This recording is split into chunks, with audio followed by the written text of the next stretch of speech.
Bueno, pues buenas tardes a todos. Bienvenidos a una nueva sesión de Club de Lecturas. Hoy para iniciar una nueva lectura, justamente, que es La conquista de América contada para escépticos, de Juan Eslava Galán. Un libro largo y de un tema con mucho contenido, por tanto le vamos a dedicar 4 sesiones. En esta primera sesión vamos a intentar abarcar hasta el capítulo 33, que coincide justamente con toda la vida de Colón hasta su muerte en Valladolid. Y antes de comenzar, como siempre hacemos, vamos a presentarnos porque hay algunas caras nuevas. Bueno, recién te presentabas tú, José Antonio, que te conectas desde Málaga, eres muy bienvenido. Gracias. ¿Me escucha bien? Sí. Te escucha muy bien.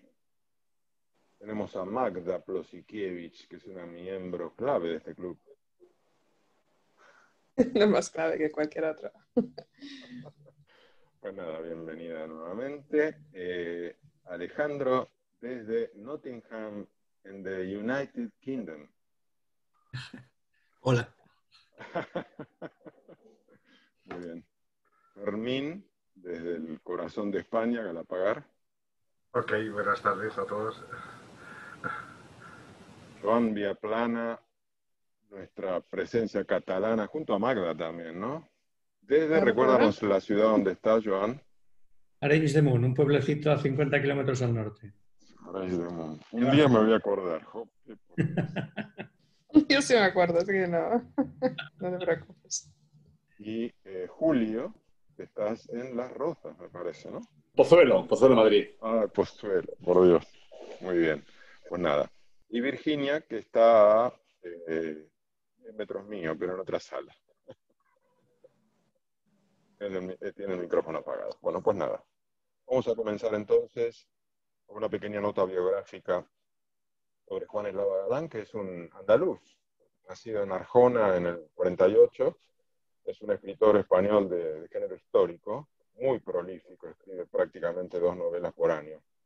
También escribe novelas dos libros de estos de divulgación histórica por año. También escribe novelas, pero utilizando un seudónimo, Nicolás Wilcox.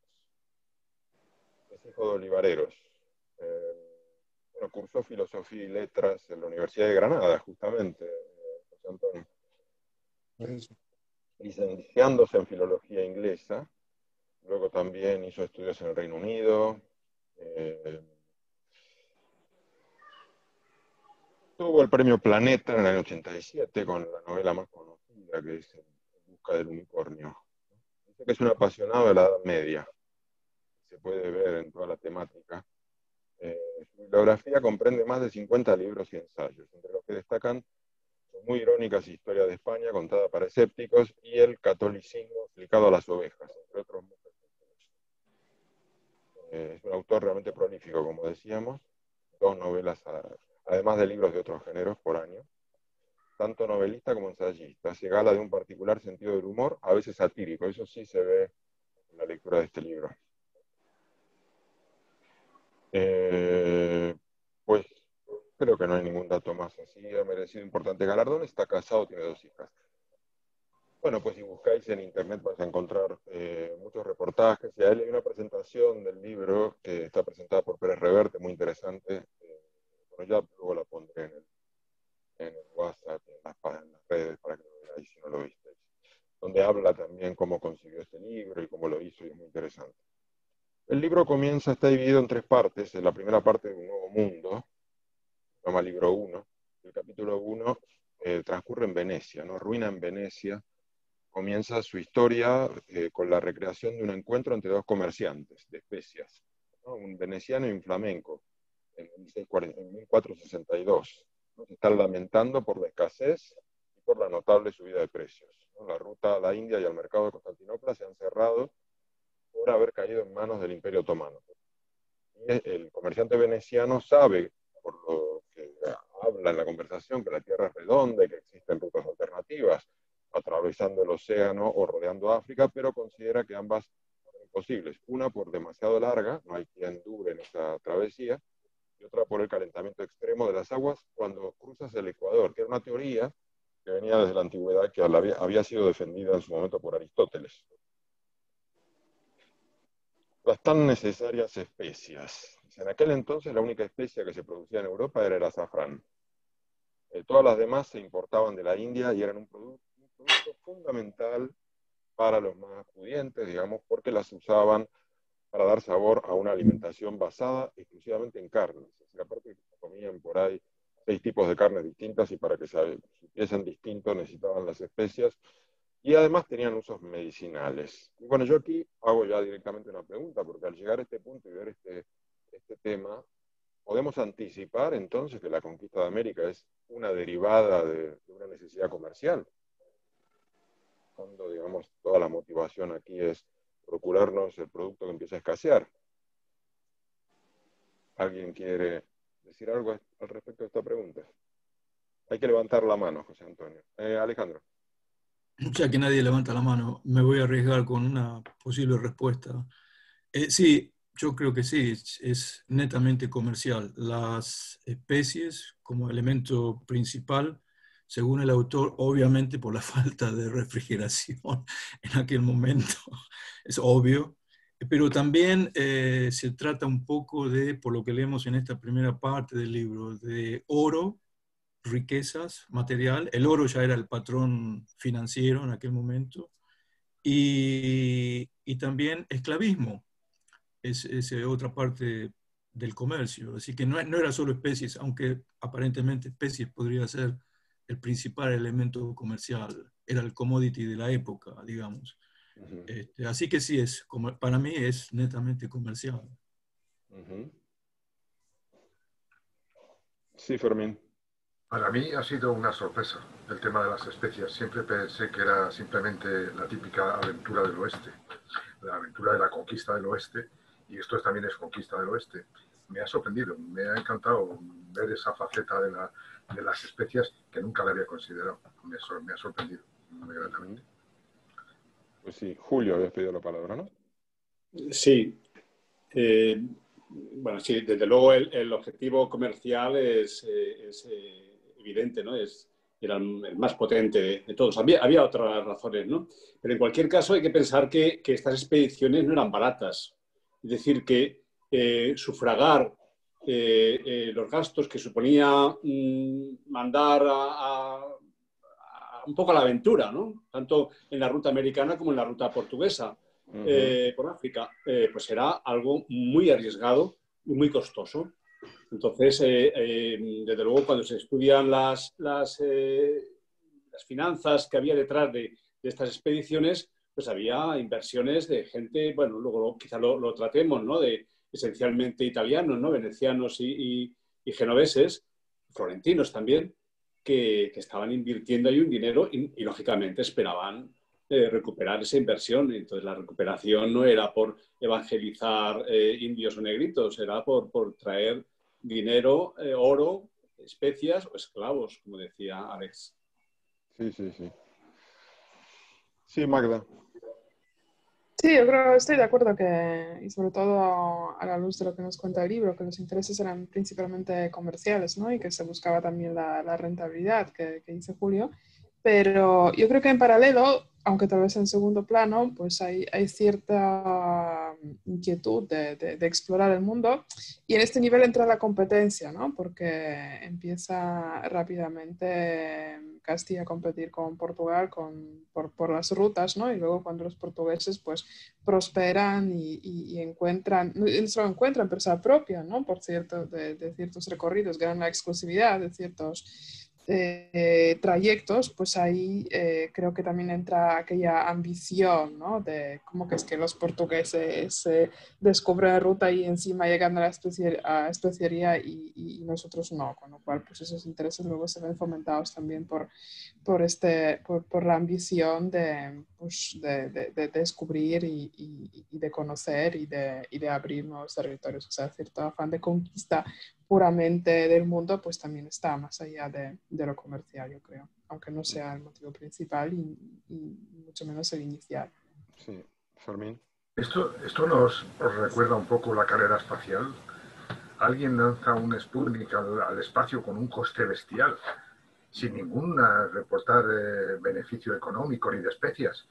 Y automáticamente el contrario dice, pues yo voy a pisar la luna. Y tampoco está buscando oro ni está buscando especias.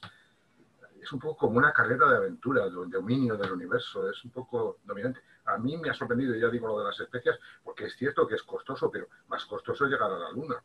Y más costoso es lanzar un Sputnik de la vuelta. Me suena más eso, a dominio, a control de situación, a poder. Alejandro. Sí, algo interesante que comentó Julio, el tema comercial y la financiación. Mi interpretación de estos primeros viajes es de acuerdo al libro, al final de la primera parte y al comienzo de la segunda parte. El autor aclara un poco. Al principio, obviamente, el almirante Colón no le quedó más remedio que recurrir a la monarquía, a la corona, para obtener los fondos para financiar el costo de toda esta empresa. Pero es curioso, a medida que pasan los años y a medida que estos viajes se hacen más regulares, cuando ya lograron ciertos asentamientos, de acuerdo al autor, la corona española comienza, bueno, Magda también comentó la competencia con Portugal. La corona española lanza una especie de empresas privadas, es decir, que estos viajes comienzan a ser, como Julio decía, los venecianos, etcétera, comienzan a ser proyectos que pueden ser exitosos o fracasar, pero la corona no pone un centavo a partir de ahí, a partir de las 2 o 3 décadas después del viaje inicial de Colón. Entonces, para mantener estos asentamientos, etcétera, sin embargo, logran su rédito cobrando impuestos. Suena familiar, en septiembre del 2020. Es decir, que estaba todo inventado. En finales del 1400 o 1500, la corona se declara dueña de los nuevos territorios, son parte de Castilla, y cobra impuestos. Es decir, que si nosotros, este grupo debatiendo este libro, tenemos un poco de dinero, nos financiamos nuestro propio viaje, podemos ser exitosos o fracasar, podemos conseguir oro o no, podemos morir en el intento. Bueno, es un poco una lotería, pero si somos exitosos, tenemos que pagar impuestos a la corona porque son los dueños de la tierra. Ese fue el proceso después de 3 o 4 décadas, según el autor. Eso ya es una vez que se comienza a leer la segunda parte. Pues yo te digo que si se hace eso, si decides ir a algún lado a explorar y traer algunas riquezas, tendrás que pagar al club de lectura. Lo tengo en cuenta, lo tengo en cuenta. O si saco la lotería, después de pagar impuesto al gobierno, colaboraré con el club. Siguiendo la lógica de Colón y la monarquía. Exacto, entonces, por aplicar lo que aprendemos, ¿no? Julio. Sí, yo estaba pensando un poco en lo que comentaba Fermín, comparando los viajes de los Apolos, Sputnik, etcétera, con la aventura de Colón y de todos los navegantes de esta época de finales del siglo XV, ¿no? No se parecían en nada, ¿no? Porque evidentemente los viajes de los rusos y americanos al espacio tenían, sí, una finalidad, bueno, pues a largo plazo, más de prestigio, más de control, más de hacer también de mear su rincón en el espacio. Pero sí hay un ejemplo en aquella época, en el siglo XV, que se parece un poco más que lo que estábamos viendo de España o de Portugal, ¿no? Que era el caso de los chinos. Bueno, no aparece mucho en el libro que estamos leyendo, pero 40 años antes de los viajes de los portugueses o de Colón, los chinos estaban recorriendo con unos juncos increíbles, de 9 mástiles, es decir, con una tecnología que aquí en Europa no se alcanzaba ni de lejos. Es decir, las 3 mástiles que llevaban las carabelas de Colón o los 4 palos que se utilizan actualmente pues eran mucho más pequeños que la tecnología que utilizaban los chinos para hacer unos viajes espectaculares. Viajes sin intereses comerciales, curiosamente. Esos viajes de prestigio y que recorrieron pues, todo el Índico. Bueno, es un capítulo que tiene mucho interés, pero nos aleja un poco del tema Pero sí es cierto que si los chinos hubieran tenido interés, que no lo tenían, en cruzar el sur de África y presentarse en Lisboa, como pudieron haberlo hecho antes de que los portugueses se hubieran presentado en la India, pues lo hubieran podido hacer. Lo hubieran podido hacer. En aquella época, yo creo que el centro comercial del mundo no era el Mediterráneo ni era el Atlántico, era el Océano Índico. Y ese es un tema que, lógicamente, dio mucho de sí en las décadas siguientes, ¿no? Interesante, Julio. Alejandro. Y también agregaría a lo que dijo Julio del tema del poderío o el desarrollo comercial chino. También algo que yo realmente no estoy no conozco demasiado, pero es el tema de los vikingos. También llegaron a territorio, a las Américas, mucho antes que la empresa del almirante Colón. No recuerdo cuánto antes, pero muchísimo tiempo antes. La diferencia es, como comentaba Julio, y el comercio chino en aquel momento, creo que llegaron, pero no conquistaron o no dejaron asentamiento como sí lo hizo esta empresa de la monarquía española en 1492. Y creo que, pero sí llegaron, sí hay aparentemente pruebas, evidencia de que llegaron. No sé, creo que fue tal vez como los chinos, serían navegantes, exploradores, aventureros, pero no tenían esa cuestión comercial de la búsqueda de, no sé, oro o especies o algo en particular. Sí, lo menciona. Llegaron en el siglo X. Pero bueno, supongo que como pescadores y demás. Sí, sí. No, No, como delincuentes. también Eran como delincuencia, porque había uno que la habían expulsado. la historia de Eric el Rojo, que fue Exacto. el que hizo todo esto, era un delincuente que huía, lo expulsaron a Islandia desde Noruega porque había matado a un tipo y puso tierra por medio. Y después, desde Islandia, lo volvieron a echar a Groenlandia, donde se estableció una colonia que duró casi 500 años, y desde ahí volvió a hacer las gordas. Entonces él ya no estaba muy mayor, pero un hijo suyo sí que dio el salto hacia la región más o menos próxima a Terra Nova, Vinland se llamaba, bueno, y fundaron una colonia que después no tuvo continuidad. Por lo tanto, no se habla de una colonización vikinga. Sí hubo asentamientos que están probados arqueológicamente. Sí, sí, sí. Vale, pues si os parece continuamos. Capítulo 3, Carabelas en África. Eslava Galán cuenta aquí la proeza de los portugueses, que en el siglo XIV conquistaron Ceuta, importante puerta comercial a Oriente, y a partir de allí, liderados por el infante Enrique el Navegante, fueron capaces de superar el Cabo Bojador y navegar contorneando África hacia el sur, poniendo en práctica nuevas técnicas de altura, guiándose por las estrellas, porque había una dificultad en una zona donde el mar era muy bajo, y bueno, ellos tenían ya su recurso para alejarse de la costa y poder superar ese escollo. Capítulo 4, la factoría de la mina. Los portugueses continuaron con sus expediciones, fundando factorías en islas y penínsulas del litoral africano, como meros puntos de intercambio comercial con los pueblos del interior, encontrando un verdadero chollo, porque en los años de apogeo, cuenta el libro, llegaban a recaudar hasta 700 kilos de oro por año a cambio de baratijas.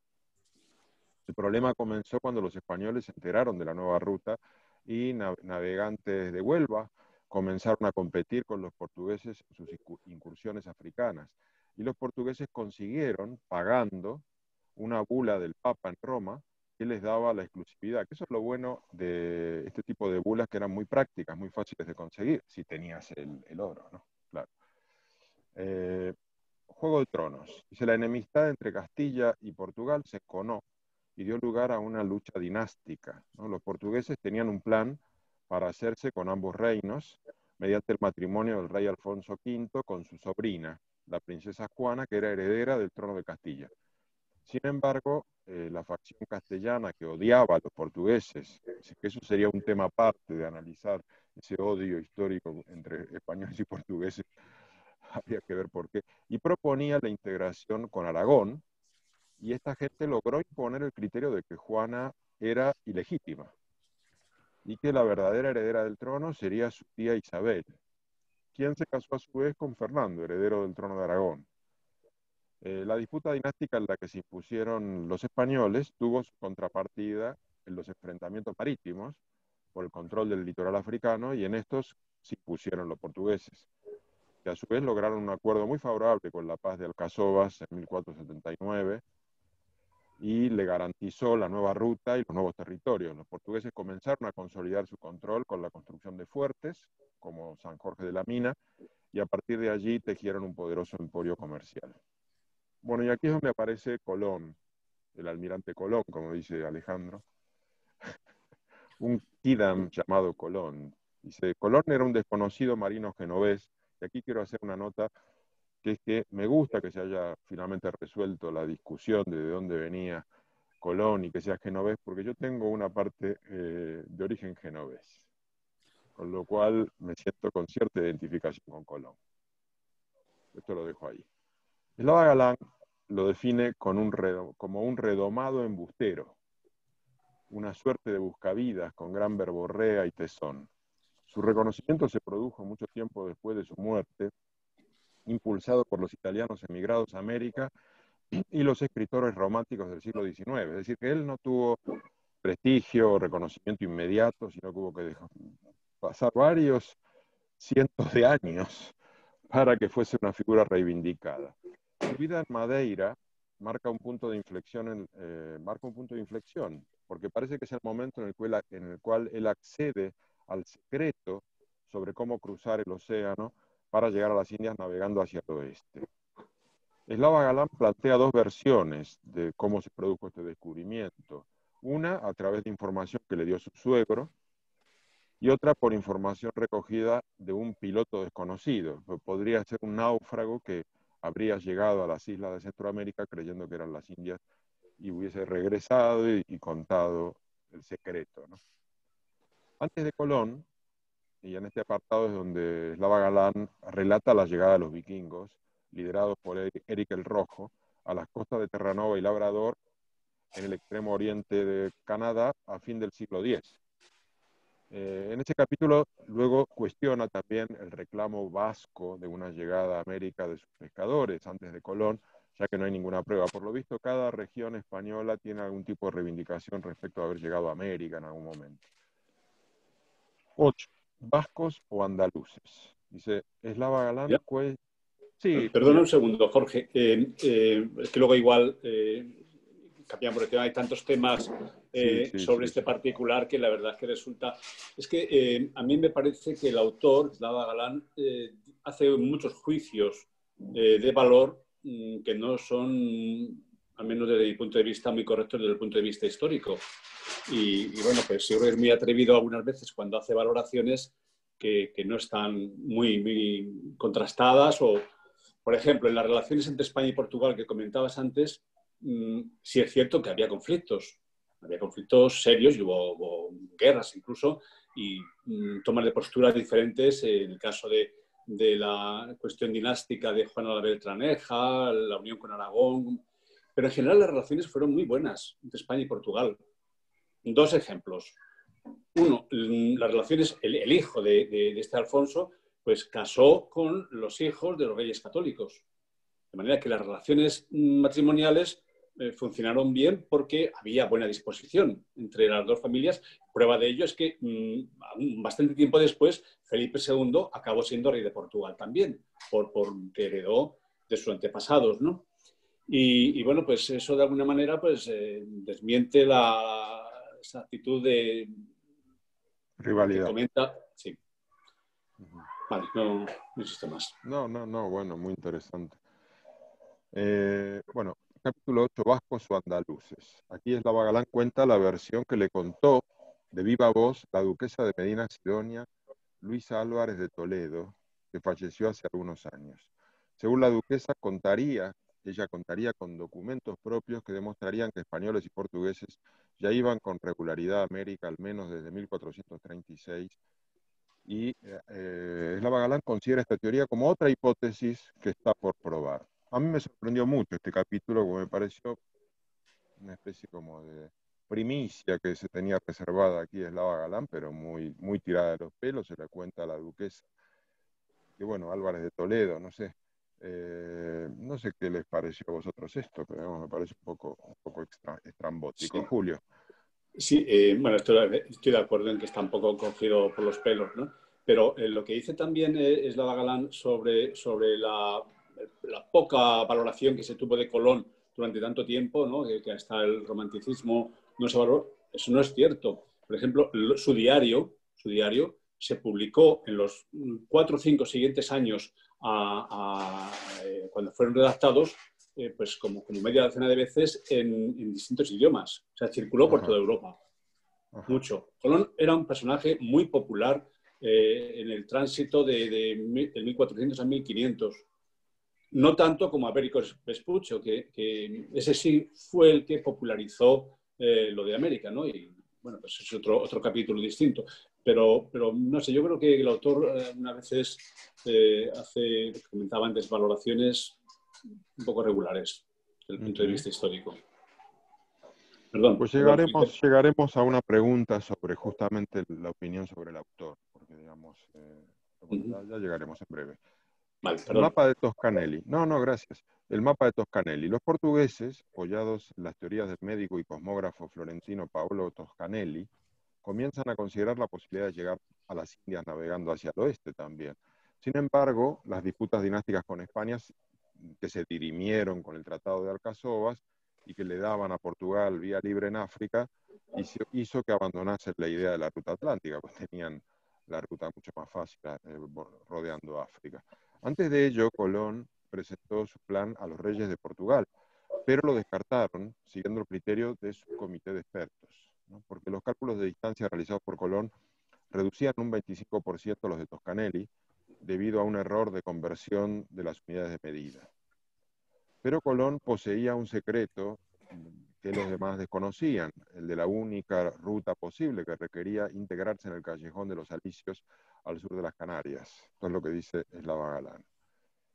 Colón en la Rábida. Tras la negativa de los reyes de Portugal, Colón decide intentarlo con los reyes de Castilla. Del mismo modo que con los portugueses, y siguiendo también el criterio de su propio comité de expertos, la primera reacción de Isabel y Fernando fue de rechazo de la propuesta. Y justamente el capítulo siguiente es Vuelva usted mañana.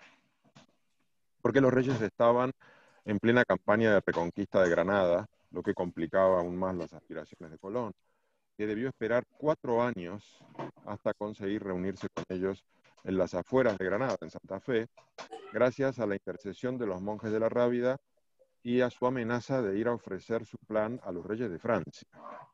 En este encuentro con los reyes de Castilla, Colón expuso sus condiciones: ser reconocido como almirante de todas las tierras que conquistase, un título que heredarían sus hijos, y recibir un 10% del valor de todas las mercaderías que consiguiese. Tras su primer rechazo, y gracias de nuevo a la intercesión del confesor de la reina, fue esta, la reina Isabel, quien aceptó el plan y emitió una orden para que la ciudad de Palos le procurase 2 carabelas como pena por una falta que habían cometido. Es decir, esto es muy interesante porque tiene que ver con lo que decías, Alejandro, que es que al final la corona consigue, de alguna manera, financiar las cosas sin poner el dinero de ellos. Al final lo que hace es utilizar el poder. En este caso le dice a la ciudad de Palos: oye, tú no sé qué hiciste, ahora dale 2 carabelas. El problema es que cuando fue ahí le dieron dos castañas atómicas, por lo visto, de lo que le ofrecían. Y aquí yo quería hacer la segunda pregunta, que es: ¿cómo definirías la mentalidad de Colón? ¿De dónde surge una mentalidad así? ¿Cómo crees que se formaron sus aspiraciones? ¿Era un aventurero? ¿Era un explorador? ¿Era un buscavidas? ¿Era un marpullero, como se diga, como dice Slava Galán, que era una especie de redomado embustero? Alejandro. Muy rápidamente, una definición del autor en el capítulo, tengo mis propios apuntes acá, en el capítulo 23 lo define como un buen navegante y un pésimo gobernador, básicamente un ladrón, esto en relación a la búsqueda del oro, etc. Colón en realidad ya buscó al comienzo un buen suculento contrato con la corona. Al principio la corona estaba dudosa de hacerlo, pero se dieron cuenta de que había un potencial para un gran negocio y accedieron, pero todas las exigencias de Colón eran, no sé, superiores al contrato de Leo Messi en la actualidad, era increíble. No cualquiera lograba lo que logró el almirante Colón en aquel momento. O sea que sí, era ambicioso y el autor realmente, aunque coincido con Julio, a veces no es realmente, son opiniones personales, un poco de color, pero bueno, esto está de alguna manera registrado. No, y aparte como Messi, él podía estar jugando para España, pero si no se iba a Portugal, si no se iba a Francia, digamos, él en el fondo era un genovés que no estaba casado con nadie. No, no, no.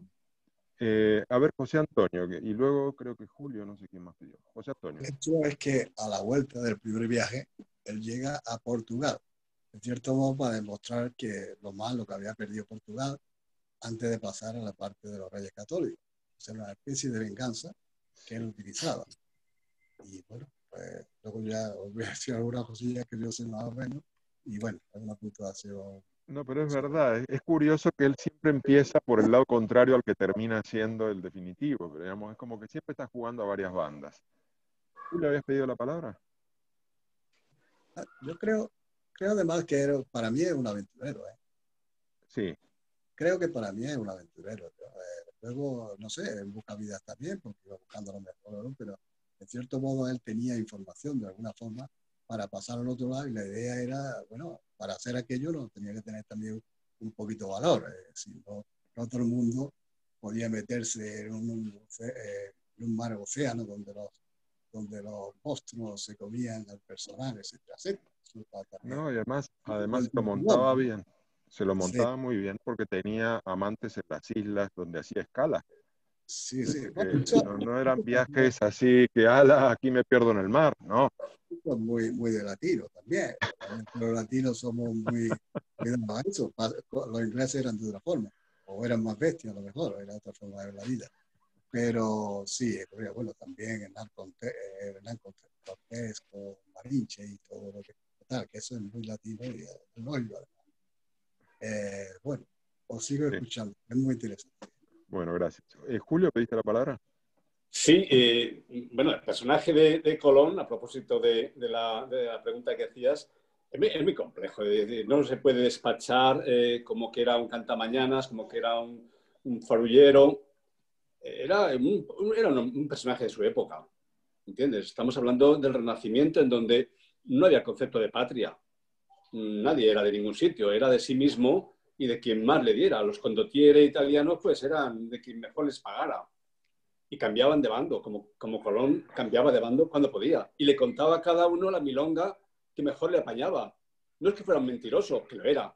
Es que sabía mucho, tenía muchas teorías y lo mismo iba a descubrir unas islas si quien le escuchaba era alguien que le podía interesar más que descubrir la China, porque a los portugueses no les interesaba mucho la China, que le estaban buscando por otro lado. De manera que él contaba a cada uno lo que más quería. Él...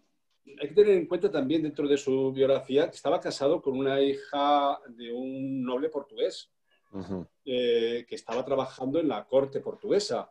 Sí. Y por tanto, él, que era un advenedizo, él era un marinero que se dedicaba a viajar por un lado y para otro, comprando y vendiendo sal, comprando y vendiendo esclavos, un poco lo que podía, como todos los marineros en aquella época. Y entonces ambicionaba ser noble.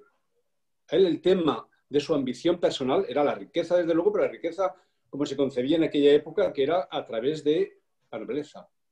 Entonces, a él le obsesionaba eso. Los títulos que consiguió de los reyes católicos de Isabel, pues eran, desde luego, económicos. Alex lo decía muy bien, eran títulos que ni Messi hubiera conseguido en este momento, es verdad, pero también títulos nobiliarios, ¿vale? Almirante de la Mar Océano, el gobernador de no sé qué, toda esta serie de cosas. Y bueno, pues era un personaje muy, muy, muy extraño. Era muy buen conocedor del mar. Era un hombre que había viajado desde Islandia hasta casi el Ecuador.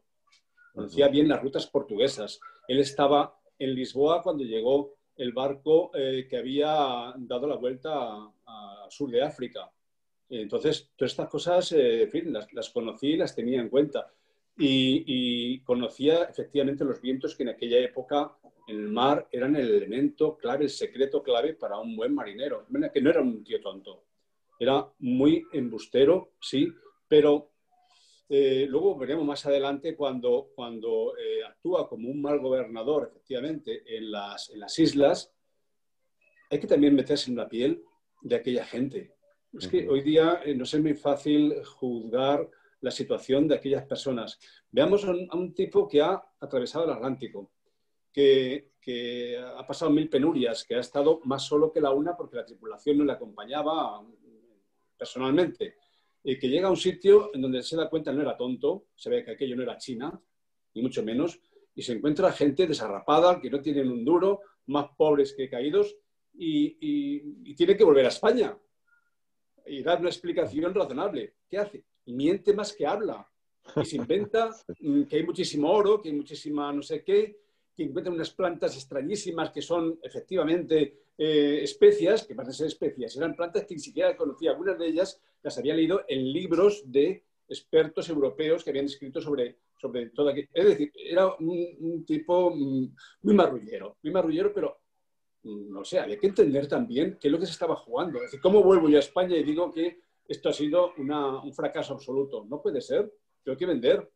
Entonces ofreció un puñado de oro que le habían dado a cambio de unas baratijas unos indios. Y no lo sé.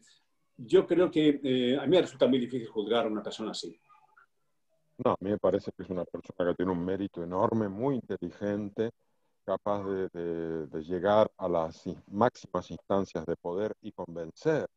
Y no creo que eso fuese sencillo, porque, digamos, y convencer muchas veces. Es decir, realmente parece una figura muy importante. Que puede ser que sea un delincuente que engañaba. Bueno, pues quizás, no lo sé. No, a mí no sé si será porque es genovés, pero yo voto por Colón. Yo también soy. Alejandro. No, quería decir a lo que comentaba Julio, que sí, por supuesto, es difícil examinar o estudiar o analizar algo que ocurrió 500 años atrás. Y que, bueno, obviamente, al igual que al autor del libro, no nos queda más remedio que basarnos en la evidencia disponible.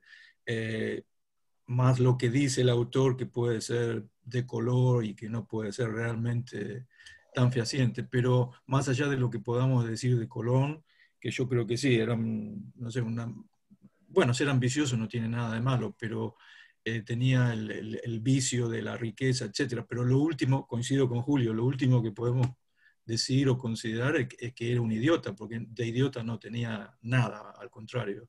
Y sí, tenía claro, como decía Julio, las rutas y era un conocedor, o sea que realmente, a pesar del tema negativo con la riqueza y lo que significó para los nativos la llegada a la conquista de las Américas, reconozco ese valor y ser realmente un entrepreneur. El tipo arriesgaba la vida, él y su tripulación en el medio del Atlántico, y bueno, sí, me causa cierta admiración, a pesar de lo negativo, pero de idiota no tiene claramente nada. Sí. Joan. Sí, dejar que haga una broma. Me parece un cruce entre un emprendedor y Florentino. Sí. Es decir, es alguien con la mentalidad de un emprendedor: voy a ir a por ello, pero como tú decías, ¿no? Con una capacidad muy grande de convencimiento y de acceso al poder. Es una combinación muy, muy extraña, y además, como decía Julio, si ves las rutas que tomó en cada momento, sabía perfectamente lo que hacía en el mar.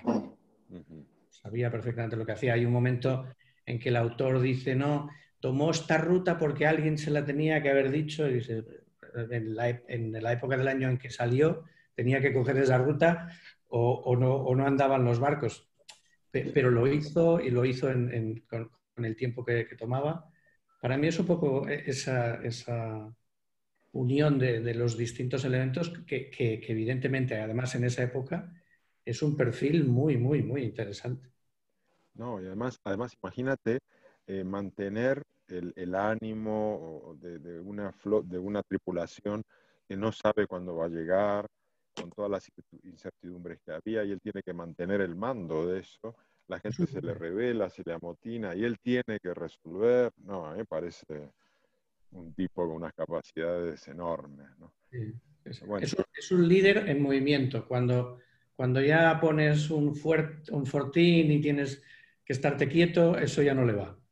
sí, eso Pero, es verdad. Una buena teoría. pero en medio de la aventura es un líder, está claro. Sí, Magda. Yo creo que se ha dicho ya muchas cosas, solo añadir un apunte. Yo creo que fue un visionario, ¿no? Que además tenía una misión muy clara, iba por allá y tenía una cosa que he leído un artículo que las grandes, se ha hecho un estudio genético de los líderes de las grandes migraciones, ¿no? Sobre el material disponible. Entonces resulta que hay cierta predisposición, podríamos decir un ADN viajante, ¿no? La gente de emprender concretamente un viaje, exploración, un proyecto de las características que tienen que ver con desplazamiento geográfico, y también personas pues, que tienen como una gran necesidad de desplazarse, de conocer. Yo creo que él era como una encarnación de esto, ¿no? De ADN viajante, más la orientación, los conocimientos y esta visión, ¿no? Como una misión, y los medios adaptaba, a este fin durante toda su vida. Ujú, muy interesante. Bueno, seguimos. Creo que tenemos aquí a Perdón, José Antonio. Sí. José Antonio. Bueno, yo creo que como Genovés era una persona que intentaba, bueno, descubrir, y tenía justo al lado precisamente a los venecianos, que los venecianos siempre han sido, pues, unos aventureros que se han movido por el mundo con una facilidad, introduciéndose también entre los musulmanes, ¿cómo se llaman? Los que estaban en la parte de Turquía, como Los bizantinos o Constantinopla.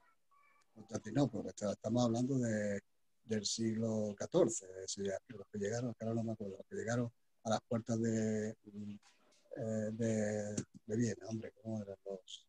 Ahora no me acuerdo. Total, que los venecianos siempre han sido personas que son, toda la parte esa de Italia son gente que se ha movido con facilidad por los mares grandes, ¿no? Entonces, pensando que la relación tan cercana que existía a lo mejor con Venecia, bueno, posiblemente tuviera alguna relación con ellos. Bueno, él también ha vivido también mucho por la parte de Portugal y España, pero sí es verdad sí que venía de Génova, pero bueno, aunque no tenía una relación, porque además Venecia llegaba casi a las puertas de Génova, gran parte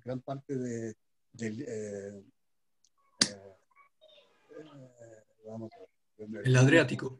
de Milán, era muy cerca de Milán, era parte de la República de Venecia. Entonces, toda esa zona pues, era muy dado al movimiento ese por el mar, sobre todo por la parte del Adriático, ¿no? Y los venecianos hicieron una serie de paradas y una serie de recintos donde ellos se relacionaban con ahora no me acuerdo, la palabra de los musulmanes que estaban que llegaron a entrar, que no llegaron a entrar en Viena, ahora no me acuerdo cómo se llama.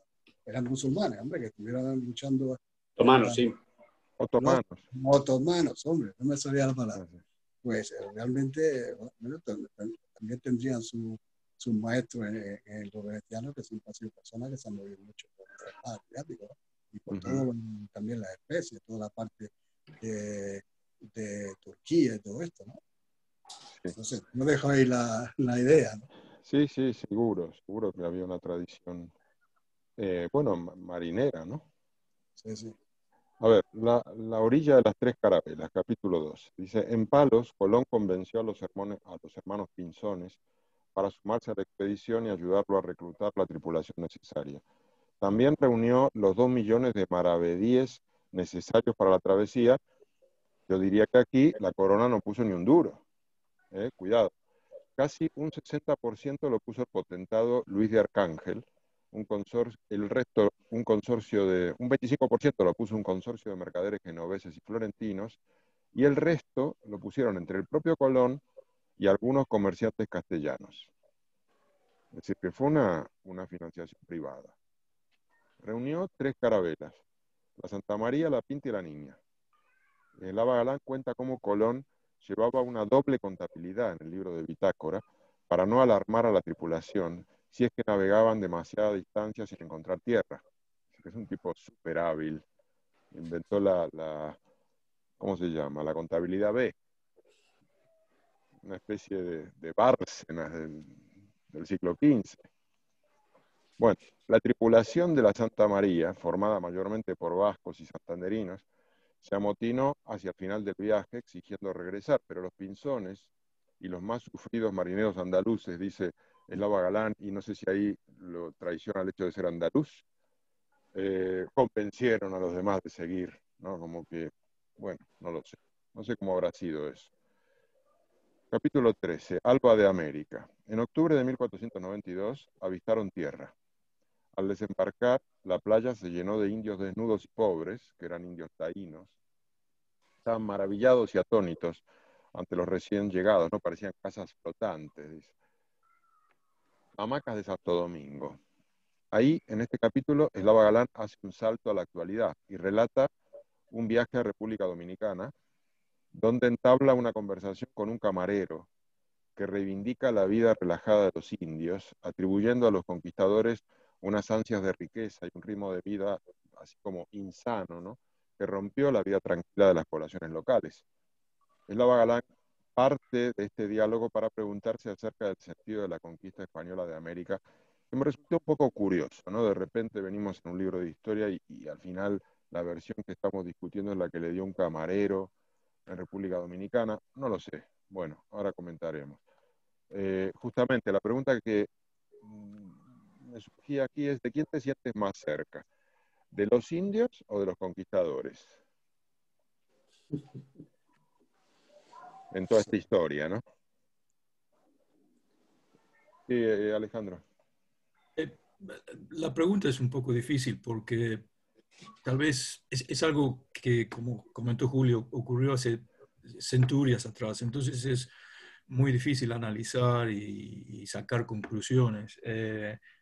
No creo que se trate obviamente de estar de un lado o de otro, tal vez yo siento sí me causa cierta lamento, no sé cómo definirlo, lamento, no sé, me da un poco de sensación negativa, todos los efectos negativos que causaron el desembarco en las Américas para los nativos, por razones obvias.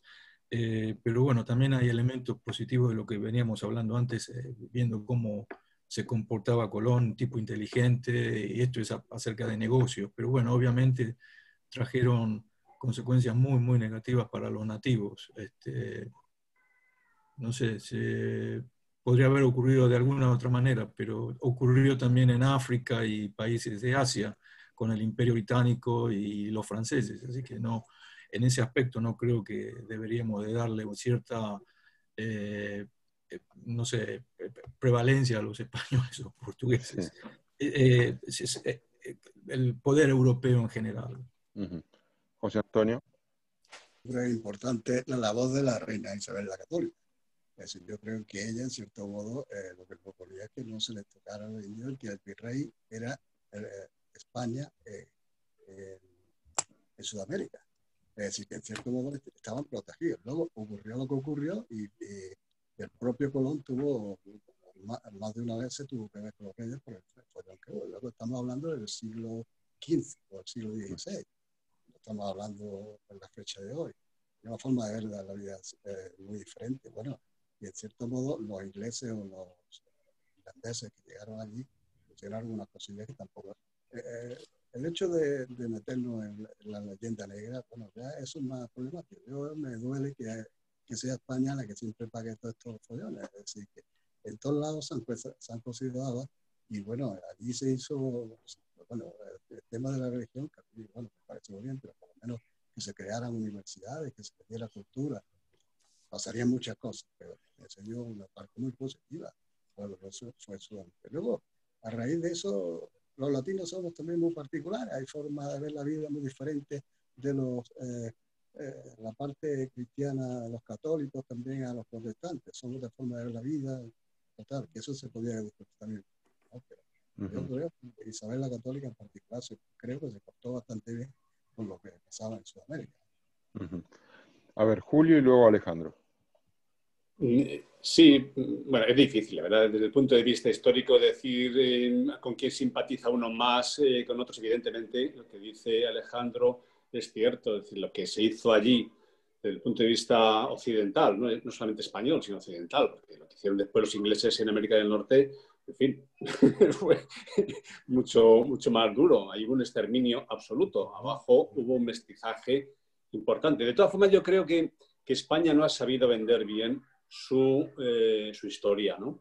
Y ha acabado dominando en la mentalidad internacional aspectos negativos que no siempre son ciertos y desde luego no se han valorado aspectos positivos. Por ejemplo, ¿en qué país de los colonizadores europeos se planteó en algún momento un debate intenso, profundo, entre intelectuales, entre las universidades, en Salamanca en concreto, aquí, sobre el derecho que tenían los españoles a someter a los indios? Hubo un debate muy intenso a propósito de una persona que el autor Slava Galán no aprecia mucho, que es el padre de las casas, y bueno, pues eso dio lugar a toda una rama del derecho internacional, que ahora tiene un valor fundamental, el derecho de gentes. Eso surgió aquí en España. Entonces, no hubo unos debates en Francia en concreto, pero no del calado que existió aquí. Y bueno, pues yo creo que estas cosas hay que tenerlas en cuenta. Así que, ¿con quién está uno? Pues es que es muy difícil. La historia no habla de buenos y malos. Esto es un poco como en biología. ¿Es bueno la pantera porque se come la gacela? ¿O es mala? No lo sé. Hubiera ocurrido inevitablemente. Es decir, que en la década de 1490 y pico, el mundo occidental estaba a la espera de dar el salto. Si no lo hubiera hecho España, no lo hubiera hecho Portugal, no cabe duda de que los ingleses, los franceses o los holandeses tal vez hubieran hecho algo parecido. Es decir, que la conquista, el conocimiento de que existía ahí un continente y la posterior conquista, pues, bueno, pues era algo, yo creo que inevitable. El asunto es, en fin, ¿qué consecuencias tiene en la historia todo esto? Hay un historiador muy popular, y que lo cita el autor varias veces, que habla de cómo el mundo occidental utilizó tres herramientas fundamentales para imponer su poderío a nivel mundial, que son las armas, los gérmenes y el acero. Entonces, los indios no tenían ninguno de estos elementos, o al menos no en la cantidad que pudieran hacer frente a los europeos, y por tanto no tenían nada que hacer. Estaban condenados un poco a su derrota, ¿no? Uh-huh. Alejandro. Quería comentar, más allá de lo que comenta Julio, y perdón, me olvidé el nombre, el que comenta. José Antonio. José Antonio. Me aparece el nombre como acá. Lenovo. Lenovo. José Antonio. No creo que tampoco se trate de, viendo todos estos elementos de hace 500 años o 400 años, como echarle la culpa a España o Portugal en este momento, o cómo se la venda a España en este momento. Pero hay hechos que, como dijo Julio, podría haber sido Portugal, podría haber sido Francia o Inglaterra en aquel momento, pero obviamente España y Portugal eran los más fuertes desde el punto de vista de la industria naviera en ese momento. Pero, por ejemplo, lo que yo tomé nota acá, que es uno de los temas que más me resultó interesantes en esta primera parte del libro, el tema del esclavismo. Este es un hecho, es evidencia, no hay duda. Capítulo 26. El autor dice que acerca de la trata de esclavos,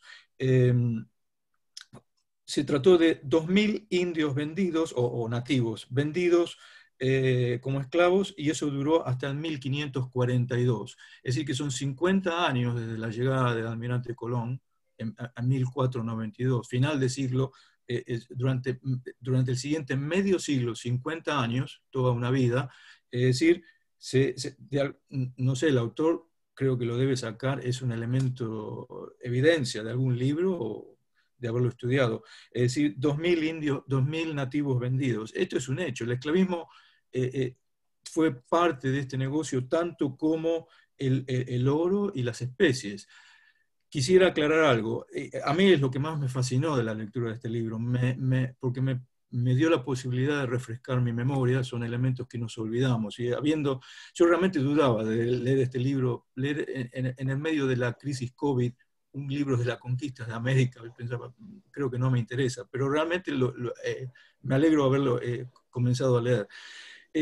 Nos olvidamos, yo por lo menos me olvidé, el tema del esclavismo va a los días lo tengo anotado acá, a los días de Aristóteles, es decir, de los días de oro de Grecia. Es decir, no es un invento español y portugués, no es un invento de British Empire, del Imperio Británico. Es decir, que no se trata de echarle la culpa a España o a Colón como los que de repente se les ocurrió, mira, tenemos nativos y en África los portugueses comencemos a hacer Tráfico de esclavos. Comercio humano. Esto se remonta a Aristóteles, y Aristóteles está en este libro, no sé, se despacharon con infinidad de ideas muy buenas en cuanto a democracia, que son usadas hoy día, por cierto. Sin embargo, en aquel momento era aceptado, era moneda corriente. Aristóteles se despacha con que los bárbaros, estos son los africanos, o serían los nativos latinoamericanos, los bárbaros no tienen alma. Es decir, esta frase, son animales, entonces esta frase es la justificación, porque si no tienen alma, están destinados al esclavismo. Es decir, el imperio griego, nos vamos antes del imperio romano, ¿cuántos milenios estamos hablando? Yo no me acuerdo. Bueno, obviamente Roma son 2020. ¿De cuántos años estamos hablando de los griegos? Porque eso va más allá de los romanos. Es decir, Aristóteles ya utilizaba estos conceptos. Entonces esto no tiene nada que ver con España, Portugal, o el imperio británico, o los franceses. Esto ya venía desde hace milenios. Sí. Gracias. José Antonio. Claro, pero yo creo que parte de la leyenda negra nace Bartolomé de las Casas y recorre además por el problema que había también en Flandes y la imprenta que empezó en Flandes, pues a raíz de eso se crea la leyenda negra, y yo creo que el principio fue precisamente en el padre Bartolomé de las Casas. Yo creo que el testamento de Isabel la Católica lo tenía bien claro, que se le debía atender como súbdito español, como esclavo. Me imagino que habrá ocurrido. Yo estoy seguro que habrá sido así, pero que ya la reina indicaba que no fuera de esa forma. Y el hecho que parece ser que Colón tuvo algún problemilla con ese tema, precisamente por utilizar a los indios. Luego ya que ocurriera, no creo que se haya ocurrido. No, lo que pasa, José Antonio, es que echa la ley, echa la trampa, porque la reina efectivamente dijo, no, son todos súbditos, pero si se rebelan, si no son dóciles, si nos combaten, pues entonces a eso sí se les puede esclavizar. O si son antropófagos, o si son, es decir, si no tienen alma. Es lo mismo que estaba diciendo Alejandro, es decir, al fin y al cabo ¿quiénes son los ciudadanos? ¿Quiénes son los que pueden tener condición de súbdito? Bueno, pues son algunos. Y hay otros que no. ¿Por qué no? Porque no reúnen las condiciones. Eso sí que existió. Yo en eso no pienso lo mismo. Bueno, cada uno... No, yo lo saco del libro. Yo no tengo ni idea. Yo he leído este libro y lo dice. No, pero una cosa es lo que diga Juan Lava y otra cosa lo que se ve en la historia, lo que he leído. Yo he leído muchas cosas también y no es así, pero bueno, además también la forma de ver este problema en Sudamérica posiblemente sea muy diferente a lo que estamos viendo aquí o lo que hemos leído aquí. Es decir, que uno cuenta un poco la historia como le va. Pero que sí es verdad que Isabel la Católica creo que hizo lo posible porque no fuera así. Eso también. Y que, bueno, que parte de ahí la leyenda negra en Bartolomé de las Casas. Bueno, sí, que se produjeron esos problemas y bueno, hay una que yo doy la forma de ver mía, ¿no? Sí, vale. Magda. Sí, yo creo que, como ha dicho Alejandro, o sea, la historia de la esclavitud se remonta hacia las primeras civilizaciones, ¿no? Es muchísimo más antigua que la época que hablamos y más antigua que Grecia aún.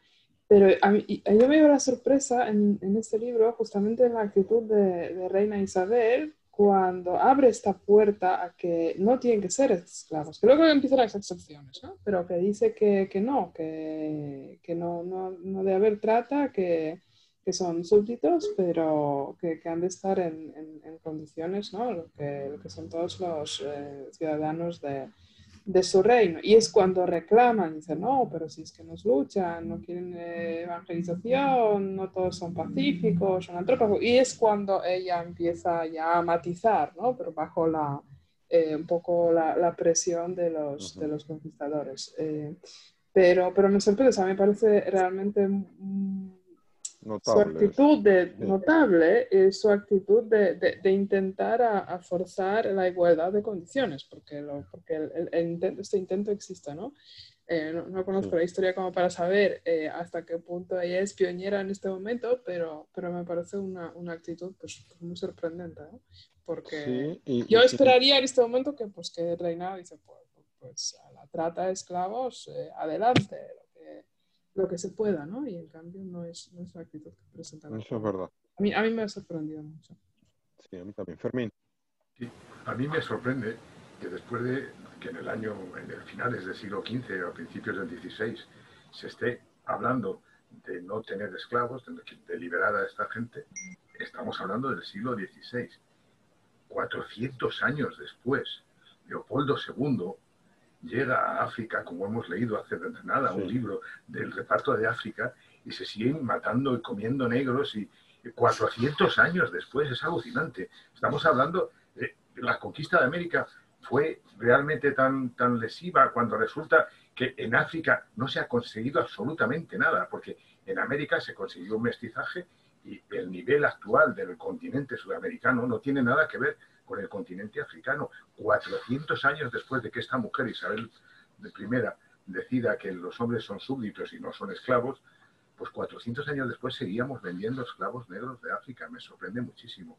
Yo no entiendo cómo hemos podido ir tan atrás en el mundo, en el universo. Es una opinión. Sí, sí, es verdad. Vale, pues seguimos. Entonces, en el capítulo 15, que se llama Oro, Oro, Oro, y en tiempos de Colón la verdadera riqueza la representaban los kilos de oro que se pudiese poseer. Conseguir oro era, por ello, el primer objetivo de la expedición de Colón, ¿no? Colón como pollo sin cabeza. Dice, Colón inicia un periplo por todas las islas del Mar de las Antillas, encontrando solo indios pobres y escasísimo oro. Comienzan los percances. Primero se pierde la Pinta, que tras varios días reaparece. Pero luego encalla la Santa María y queda destruida. Colón decide regresar a España dejando un grupo de hombres en la que sería la primer colonia, Fuerte de Navidad. Al llegar, se dirige primero a contar su descubrimiento a los reyes de Portugal, como decía José Antonio, y luego a los de España, enseñando como prueba a los indios que trajo, así como animales exóticos y diversos objetos. Dos zorros negocian. Como resultado de la noticia, España y Portugal se ensarzan en una dura negociación para delimitar sus conquistas. Se firma así el Tratado de Tordesillas, que define un determinado meridiano, una línea vertical que une polo con polo, como delimitación de las posesiones de unos y otros. Los portugueses se habían encargado de desplazarlo lo máximo posible al oeste, lo que les permitió a la postre hacerse con parte o gran parte de Brasil. El sueño de Andrés Medina. Eslava Galán recurre a la recreación de una conversación en una taberna de la época, en la cual un retornado del primer viaje de Colón cuenta maravillas sobre las Indias americanas, lo que despierta el apetito de otro parroquiano para sumarse al segundo viaje, ¿no? Rumbo a América. En septiembre de 1493, Colón inicia su segundo viaje, y ahora sí, con un contingente atómico de 1.500 hombres, entre marineros, soldados, colonos y peritos, y una flota impresionante de 5 naos y 12 carabelas. En una nota al pie, Eslava Galán destaca el evento como el inicio de la hispanidad, con mayúscula. Colón llevaba especialistas en todas las áreas y oficios, semillas de todo tipo de cultivos y árboles y un muestrario de animales domésticos. Eslava Galán introduce un nuevo personaje de ficción, Bonoso Cantero, que es un tripulante joven, original como él de la ciudad de Arjona, en Jaén. Y a través de este personaje nos cuenta los aspectos cotidianos de la vida durante la travesía. Destaca también el desvío de toda la flota para hacer puerto en La Gomera y permitir a Colón visitar a su amante, a una amante local que tenía allí, doña Beatriz de Bobadilla y Osorio. Yo diría Colón, genio, verdadero genio. Pregunta 4. ¿Es Slava Galán un historiador o un narrador?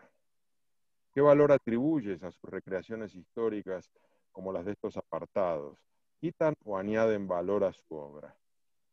Lo digo porque alguna persona del club me hizo algún comentario en el WhatsApp. Habrá que ver qué de lo que dice Slava Galán es cierto porque recrea mucho. A mí, por cierto, me gustan esas recreaciones porque lo hace muy ameno. ¿Qué opinión tenéis del estilo que tiene como contador de historia? Alejandro. Sí, por un lado, a mí me resulta interesante y ameno leer todo esto.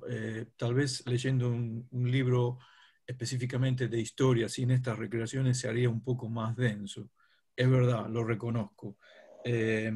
O sea que es positivo. En cuanto a la veracidad histórica, bueno, obviamente este autor hace su tarea bastante bien porque tiene un montón de citas y viajó a República Dominicana, visita lugares, es decir, que realmente no, yo no pondría en duda que todo lo que está, elementos históricos son mentira o recreados por él, pero sí también al mismo tiempo, en cuanto a estilo, es como una historia novelada, no sé si se puede denominar así de esa manera, pero sí, personalmente para mí no me gusta tanto. Y algunos de sus comentarios son un poquito, no sé, tal vez fuera de lugar o no, ¿cómo se dice? No relevantes.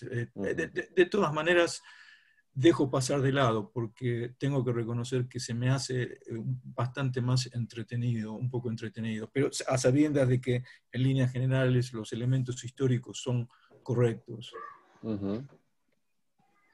Sí, Julio. Sí, estoy de acuerdo con Alejandro que es un hombre que tiene ya mucha pluma en la mano y sabe escribir para un público muy amplio. Y entonces pues sabe hacerlo, tiene oficio, introduce pues el sentido del humor que siempre se agradece en cualquier libro, aunque sea un libro intenso, tener una nota en fin, que relaje un poco, pues se agradece. Yo solamente estoy de acuerdo con Alejandro, me sobran algunos comentarios que hace cuando hace juicios de valor. Yo creo que ahí, yo creo que sobra. Eso quizás desmerece un poco lo que, por otro lado, podría ser un libro mucho más positivo. Sí. Pues yo simplemente decir que cuando leímos el libro del reparto de África, me resultó muy interesante, pero muy tediosa la manera de escribir de un verdadero historiador plomizo y árido. Y cuando leí o leo a Slava Galán, bueno, es como el día y la noche. Por lo cual yo agradezco muchísimo la tarea como de divulgación que hace. Lo que me inquieta un pelín es el ritmo de escritura de Slava Galán, porque escribe 2 libros de estos por año, ¿no? Entonces yo no sé si no es una fábrica de producción de libros. Pero bueno, no quiero con eso quitarle mérito, ¿no? Es un hiperproductivo. Pero eso sí, escribe libros de todo tipo, porque hemos leído aquí también un estudio de la Primera Guerra Mundial, contada para escépticos, y tiene de muchas temáticas. Yo lo veo casi como un recopilador, una especie de resumidor. Nosotros hacemos unos pequeños resúmenes aquí en el Club de Lectura, pues el Slava Galán sería un maestro haciendo eso, claro, mucho más amplio, mucho más documentado. En el fondo él no es un historiador, él es un lector de historiadores que compone la historia de una manera mucho más amable y la divulga, teniendo una llegada mucho más popular que la que puede tener un historiador puro y duro. Sí, Fermín. Sí, a mí me parece un contador de cuentos y me parece precioso. A mí me gusta, se me hace ameno y se me hace fácil tragar algo tan difícil. el libro del reparto de África, como tú decías, a mí se me hizo también duro, tedioso. Es un historiador continuamente dando citas, es mucho más duro de tragarse que un cuento. A mí los libros de Slava Galán me parecen cuentos accesibles quizás a lo mejor solamente están cortas como la mía, pero esto es lo que a mí me gusta, me atrae, se me hace agradable la lectura. Eso es Sí, es verdad. Pues nada, si os parece, pasamos al capítulo 20, el gourmand a bordo. Dice, continuando con la recreación de situaciones a bordo, en este apartado, Slava Galán nos describe cómo se alimentaban durante la travesía. Es un capítulo muy interesante. No solamente cómo se alimentaban, cómo hacían sus necesidades. Pero bueno, no vamos a entrar en esos detalles. El 3 de noviembre de 1493 avistaron tierra. Entre caníbales. Dice, en su primer viaje Colón llegó a las Bahamas. Ahora lo hacía a las Antillas Menores, el conjunto de islas que van desde Puerto Rico hasta Venezuela. En esta ocasión, en vez de tranquilas poblaciones indias como las taínas del primer viaje, se encontraron con comunidades bastante más aguerridas, incluso algunas de ellas con costumbres antropófagas, como es el caso de los indios caribes. Y Slava Galán transcribe las palabras de Michel d'Acuneo, un gran amigo de Colón, un italiano, relatando su esclavización de una nativa caribe para fines sexuales. Pregunta 5. Yo hacía aquí. ¿La docilidad es buena y la antropofagia es mala? Lo digo por lo de la diferenciación entre aquellos que pueden ser súbditos y aquellos que no. Es decir, es el punto que estábamos hablando antes de la reina Isabel. Es decir, el que se opone, ese no puede ser súbdito, según dice Slava Galán. No sé si alguien quiere hacer un comentario, esto ya lo hemos hecho. Si no, seguimos. Seguimos, ¿no? A ver, Alex. No, muy rápidamente, esto de la, no sé, por ahí también hay un capítulo posteriormente, pero se trata de la alimentación, lo que vos comentabas, cómo se sobrevivían en el viaje, no había refrigeración, la alimentación era muy mala, no voy a entrar en detalles como vos dijiste, pero hay un detalle que a mí me llamó mucho la atención. Terminaron comiendo roedores, porque era literalmente, según el autor, la carne fresca que le daba de alguna manera algo de mejoraban la alimentación que tenían en esos viajes. Ahora, lo que me llama la atención es que estos individuos que comen roedores llegan al nuevo territorio y se horrorizan con antropofagia. Es decir, yo creo que los nativos se deben haber horrorizado tanto como ellos al verlo comerse un Big Rat con tomato ketchup. Le habían preguntado, ¿qué es lo que estás comiendo? Una rata. Yo creo que esto tiene que ver con la transmisión de enfermedades, porque la peste negra ya había ocurrido en el 1300 y 1400 en Europa. Sin embargo, estos tipos no fue la peor de las enfermedades que llevaron a las Américas, pero la peste bubónica, según el autor, es parte de este hecho. Es decir, que no sé por qué se horrorizaban tanto con los barbecues, con brazos y piernas cabezas, sí. y cabezas. En fin, ese es Magda. otro tema interesante. Sí, es verdad. Sí, bueno, respecto de la docilidad, si es buena y antropofagia mala, yo creo que hemos de acordarnos del contexto, ¿no? Estamos en otro contexto de monarquía y de predominio cultural pues, de la Iglesia Católica. Por lo tanto, son las dos instituciones que marcan los estándares. La monarquía exige el sometimiento, ¿no? Sin el debate democrático, está clarísimo, y la Iglesia Católica dice que la carne humana, pues un poco por extensión o por el rol que tiene el hombre en el universo es sagrada, ¿no? Es la carne del prójimo. Entonces esos son los estándares que ellos tienen. Por lo tanto, evidentemente es malo según los estándares del siglo XV y de aquel contexto. No se entra en un debate antropológico que quizás esta cultura pueda tener algún valor intrínseco, sino directamente entramos con unos estándares que se imponen. Juan, levantaste la mano. No, perdón. Perdón. Nada. Bueno, tragedia en el Fuerte Navidad. Dice, tras el recorrido por las Antillas, la flota se dirigió al Fuerte Navidad. en la isla de la Española. Lo encontraron arrasado y con varios cadáveres desperdigados en los alrededores. Colón atribuyó el trágico final a las reyertas internas y al abuso de mujeres indias que habría motivado el arraso final del fuerte.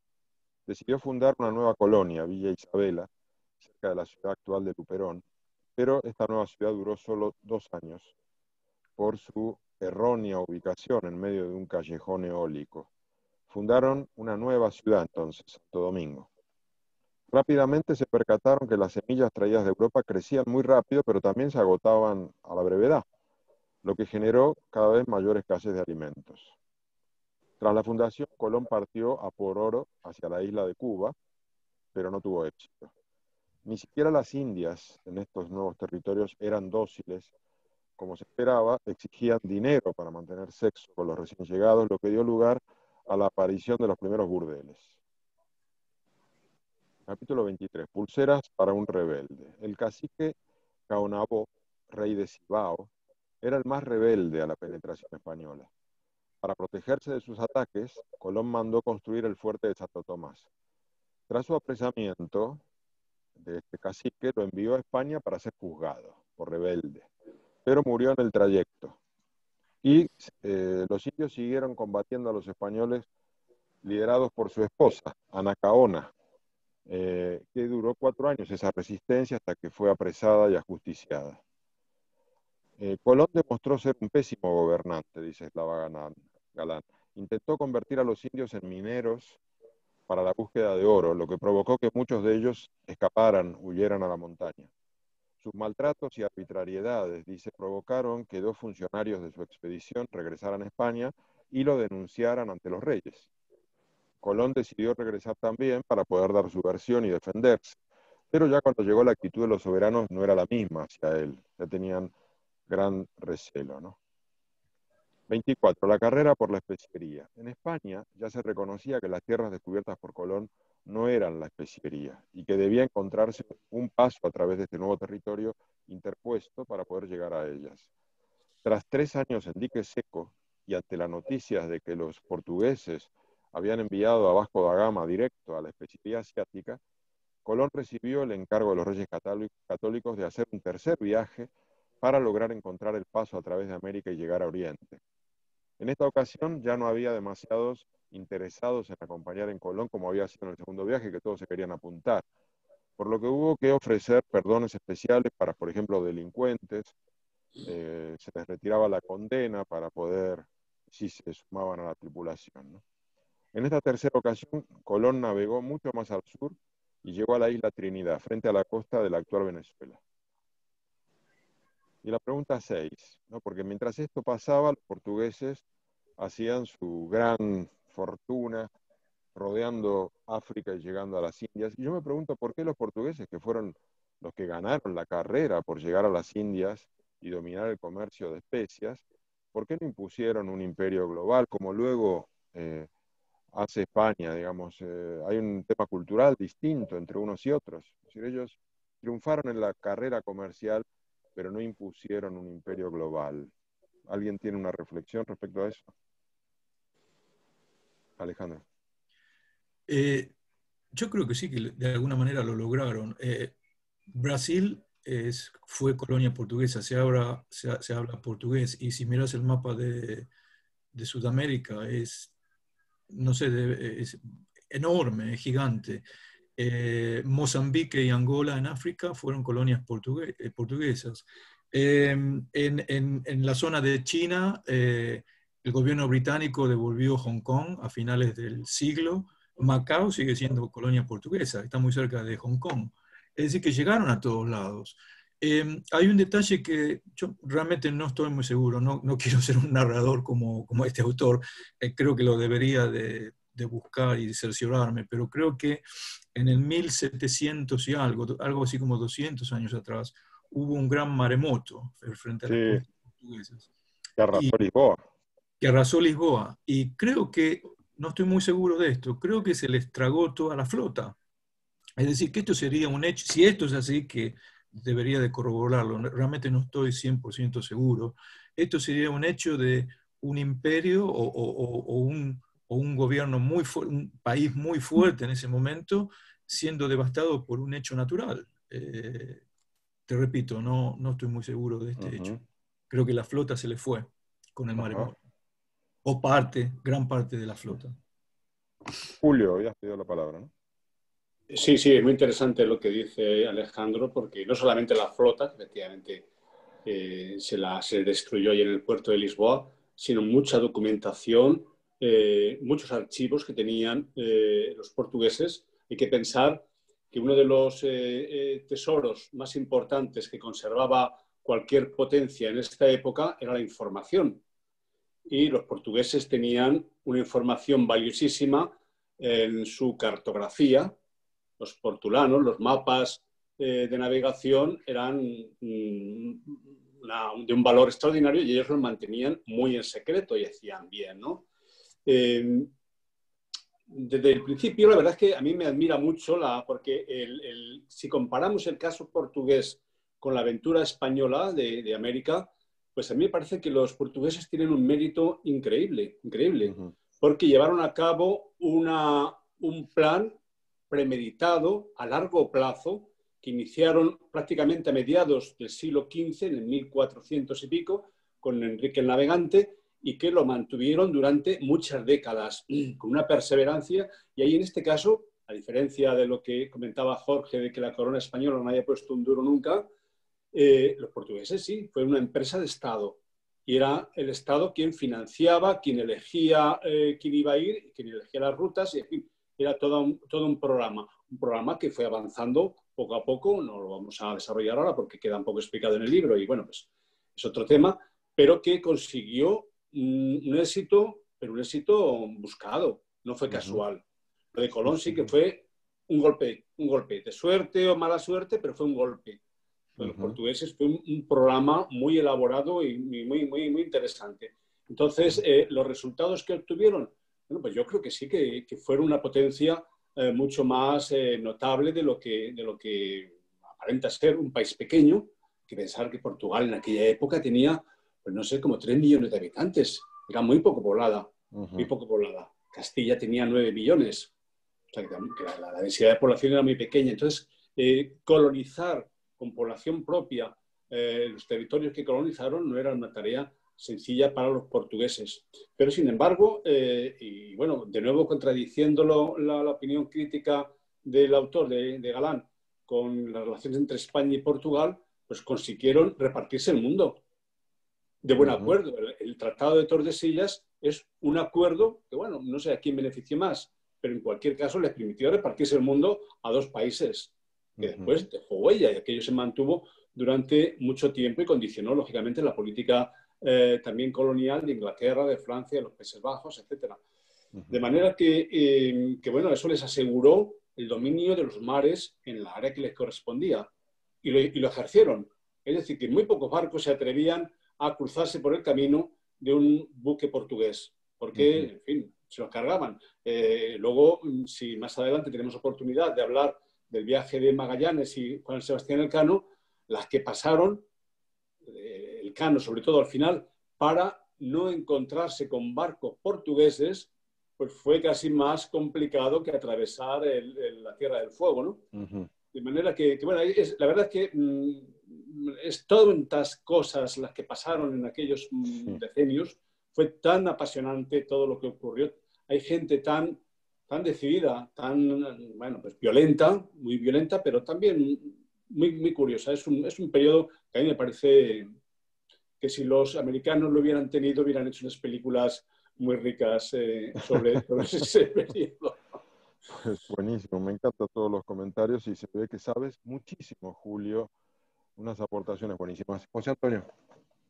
Creo que es importante en el Tratado de Tordesillas el que tuviera que dirigirse al Papa para que diera, porque el mundo era del Papa. Entonces era el Papa el que tenía que decir la diferenciación entre los portugueses y los españoles. Eso es importantísimo.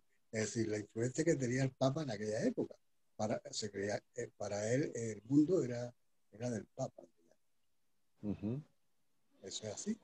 Y además el Papa era, no nos olvidemos, Alejandro VI, el Borgia. El Borgia nada menos. Pero y además que venía muy bien porque era español. Además, un golfo de mucho cuidado. Bueno, se le tuvo que comunicar al Papa, que era el Papa, el rey era el rey, bueno, era el que mandaba en el mundo para que el Tratado de Tordesillas saliera. Muy bueno. No, decir. Pues nada, seguimos. Capítulo 25, Colón en el paraíso terrenal. Colón llegó a la impresionante desembocadura del Orinoco y entonces dedujo que no se trataba de una isla. Este río no puede ser un pequeño territorio. Allí dudó entre buscar oro en el continente o seguir la pista que le habían dado de la existencia de un yacimiento de perlas, y optó por las perlas, que estaban en la isla Margarita, y se dirigió luego a la colonia que había fundado en su viaje anterior en la Española. Al llegar a la colonia solo quedaban algunos hombres. El resto se habían marchado en rebeldía bajo las órdenes de un veterano de la Guerra de Granada, Fernando Roldán. Estos habían constituido una sociedad de puro placer, con indios esclavizados e indias formando un harem para cada uno, un harem personal para cada uno. Para retomar cierto control de la situación, en noviembre de 1498, Colón pactó con Roldán, eximió a todos sus hombres de todos los delitos cometidos y, ya como para remate, lo nombró alcalde mayor, ¿no? Es decir, que también Colón era muy pragmático, ¿no? Quizás tenía pocas opciones. Los esclavos. Frustrado al no encontrar ni oro ni especias, Colón abrazó la idea de llevar indios a España para venderlos como esclavos. Ante las dudas de los reyes, se presentó en la península con un cargamento de 300 indios e indias y ante el hecho consumado fue autorizado a venderlos en Andalucía. Tiempo después, y ante las dudas de la reina Isabel, un comité de expertos concluyó que la esclavitud de indios pacíficos devenidos en súbditos constituía un pecado, por lo que la reina ordenó su liberación, haciendo excepción de aquellos que ofreciesen resistencia a la dominación, como por ejemplo los indios caribes. A partir de ese momento, y dado los grandes beneficios que representaba su tráfico, todos los sitios capturados por Colón pasaron a ser curiosamente caribes. Eso habrá que investigarlo más, pero lo deja caer Eslava Galán. La esclavitud y el tráfico de esclavos se prolongaron así hasta su total abolición en 1542. Yo aquí preguntaba cómo calificarías la conducta moral de Colón y sus hombres, y la de los reyes católicos. Creo que ya hemos hablado un poco de esto, no sé si alguien quiere añadir algo. Si no, seguimos para llegar a la pregunta final, que me parece muy interesante. Si me permitís, continúo. Capítulo 27. El pesquisidor Bobadilla en la Española. Ante las quejas por el mal gobierno de Colón, los reyes enviaron un inspector, Francisco de Bobadilla, quien, comprobando los abusos y ocultaciones de los Colón, pues estaba Colón con sus hijos, los detuvo a Colón y lo envió a España. Los reyes dejaron sin efecto las condiciones del acuerdo que tenían con Colón y en su lugar enviaron al fraile Nicolás de Obando como nuevo gobernador de la Española. Obando hizo una gran gestión y dice Eslava Galán que al término de la misma, en 1509, la isla comenzaba a tener gran prosperidad. Capítulo 28. Los portugueses en la especiería. Eslava Galán da cuenta del éxito de los portugueses con su llegada efectiva a la especiería en 1498, conducidos por Vasco da Gama. La expansión portuguesa, dice, constituye una de las más notables hazañas de la humanidad. Mientras tanto, los españoles seguían bloqueados en América sin encontrar un paso hacia las verdaderas Indias. Como consecuencia del movimiento hacia el oeste de la delimitación fijada por el Tratado de Tordesillas, los portugueses pudieron hacerse también con Brasil. Pero este movimiento del meridiano abrió también una oportunidad de que España tuviese posesiones en Asia, y así es como logró hacerse con las Islas Filipinas, llamadas de este modo en homenaje al heredero destinado a unir las dos coronas. Huracán del Caribe. Al llegar de vuelta a España, Colón fue dispensado por los reyes, pero por la pérdida de confianza en sus dotes como gobernante se lo relevó en dicha función, manteniendo únicamente su título de almirante y su décimo sobre las ganancias. Ya tenía 50 años y con achaques de salud, solicitó permiso para hacer su cuarto viaje.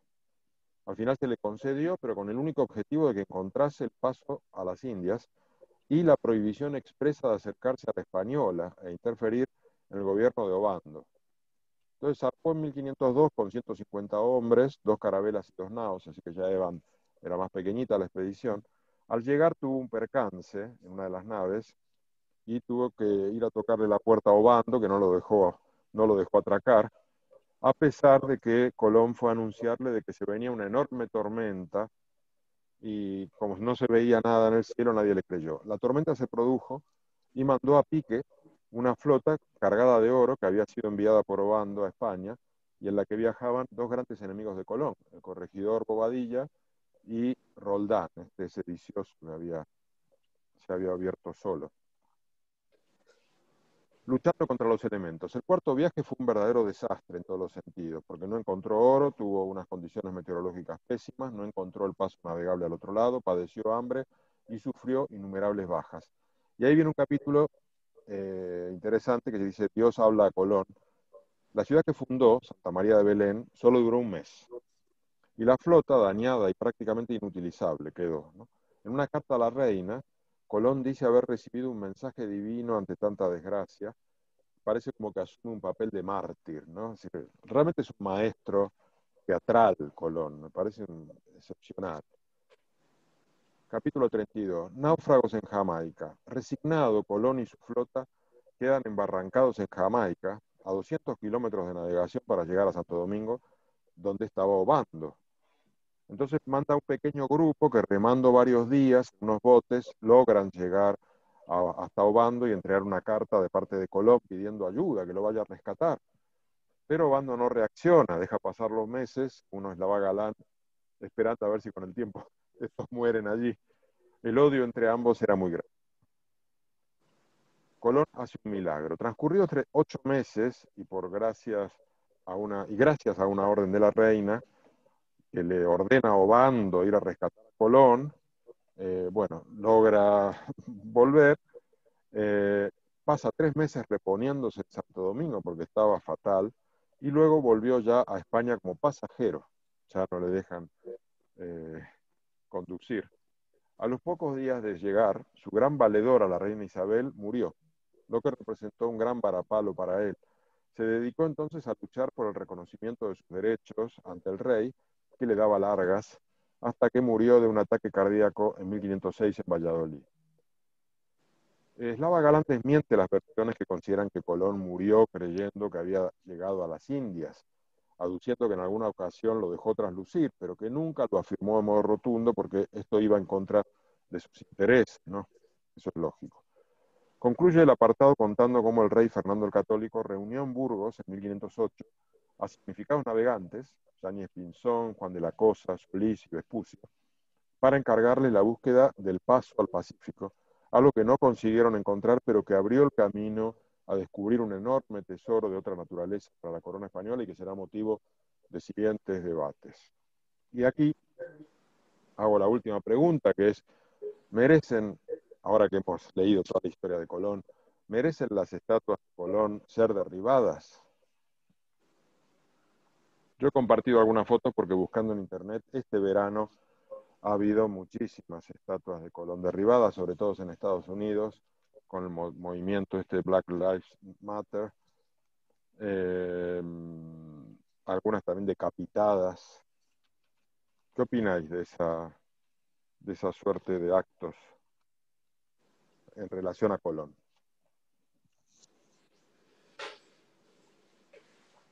Bueno, yo...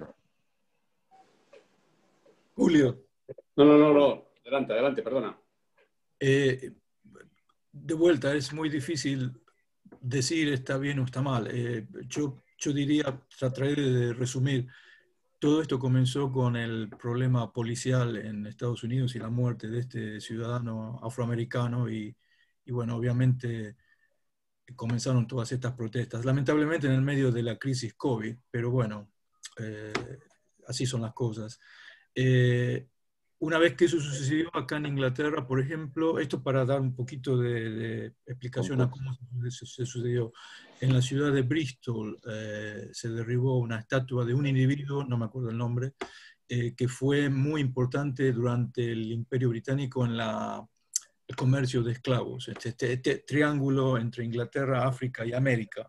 El centro de Inglaterra, ligado directamente al comercio del esclavismo, es Liverpool y Bristol, que están en el oeste, frente a Irlanda, digamos, frente al Atlántico, frente a América. Y en Bristol derribaron a esta estatua porque, bueno, en Bristol hay una gran cantidad de la comunidad British Caribbean, descendientes de Jamaicans, es una comunidad grande. Y resulta que el mayor de la ciudad de Bristol es de descendencia jamaiquina. Y entonces explicó, dijo que hacía, creo que algo así como 10 años, que los ciudadanos estaban firmando peticiones para, digamos, retirar retirar la estatua. Pero no pasa nada, como es en política. Y esto, a raíz de lo que pasó en América, bueno, terminaron derribándola. Y lo que dijo el mayor fue, bueno, yo realmente sí por ahí no sea lo correcto, pero tampoco voy a extrañar a esta estatua, porque este individuo, en realidad, que fue un gran benefactor para la ciudad de Bristol, pero es todo dinero, una fortuna producida por el negocio del esclavismo. Lo que dijo él es, cada vez que nosotros pasamos caminando, me recuerda que tal vez este individuo trasladó a mis ancestros de África a América. Entonces se entiende por qué hay una gran negatividad a estas estatuas. Se crea todo una pregunta, ¿las estatuas deberían estar en la calle o en un museo? Por ejemplo, para enseñanza de historia, por ejemplo. Lo de las estatuas de Colón se producen después y son los nativos o descendientes de nativos, los pueblos nativos en América, que se suman de alguna manera a todo este problema, a toda esta inicial manifestación generada por la muerte de este ciudadano a raíz del policía. Y bueno, entonces de alguna manera ellos también, para ellos Colón es la figura que representa lo que esta estatua en Inglaterra, en Bristol, representa para los British Caribbeans. Entonces también se tomaron la determinación de hacerlo. Yo personalmente, no sé, en líneas generales, pienso que las estatuas vista como una expresión artística, pongámoslo desde este punto de vista, no debieran ser destruidas, pero también entiendo, si vemos en el marco en el cual todos estos problemas están ocurriendo por los últimos meses, yo lo entiendo, tal vez deberían ser trasladadas y cuidadas y mantenidas adentro de un museo, no en lugares públicos. En principio no estoy de acuerdo, pero también entiendo las circunstancias por las cuales ocurrieron. Y bueno, o sea. Julio. Sí, no es un tema sencillo, estoy de acuerdo con Alejandro. Y actuamos, desde luego, en el momento actual con mentalidad un poco hacia el pasado, ¿no? Y bueno, no es un tema sencillo. Yo estaba pensando cuando estaba hablando, Alex, de que cómo actuamos aquí en España hace unas décadas con las estatuas de Franco y de otros próceres de la guerra civil y de todo lo que ha significado lo que llamamos aquí en España ahora la memoria histórica, ¿no? Entonces, no aceptamos que estuvieran en lugares públicos estatuas del dictador.